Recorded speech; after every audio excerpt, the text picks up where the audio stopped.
শুনছো? শোনো না গো, আমি ডাকছি তো। দেখো আমি কিন্তু কাঁদছি না, হ্যাঁ, আমি হাসছি। দেখো আমি এক্ষুনি পল্লবীদের বলে এলাম যে আমার মুখ না দেখলে তুমি চোখ খুলবে না। এত করে বলছি তোমার, তুমি তাও শুনবে না। আমি সব থেকে কিছু ভালো করে করতে পারিনি। দেখো তোমাকে প্রসাদ দিতে পারিনি, তোমাকে টিফিন দিতে পারিনি, তারপরে এই যে ছবিটা পুড়ে ভেঙে গেল।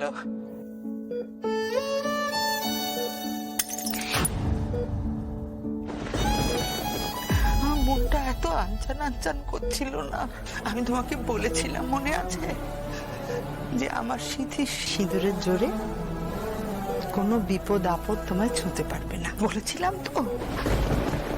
তাই তো বলছি তোমার কিছু হবে না। উঠো উঠো উঠো উঠো, উঠে পড়ো। শোনো শোনো, ও শ্রীনিবাস বাবু, আমার সাথে কিন্তু কোনো ফাঁকিবাজি করো না তুমি, হ্যাঁ।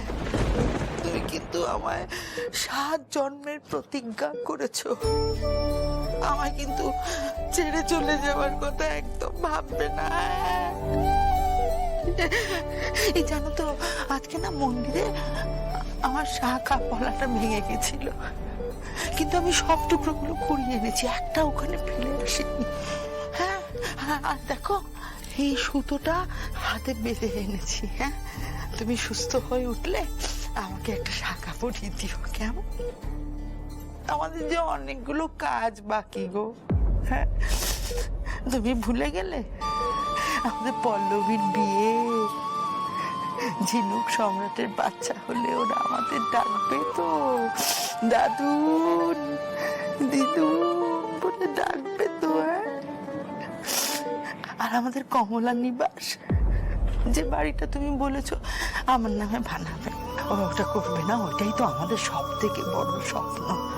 হ্যাঁ, করবে না? তুমি ভুলে গেলে? ওটা না, আমি এত করে ডাকছি, আমাকে একা ছেড়ে যেও না গো। ওঠো না গো।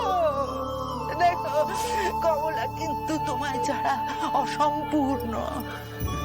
তুমি না থাকলে হাসি কান্না আনন্দ কিছু থাকে না জীবনে। ও শ্রীনিবাস বাবু, ওঠো না।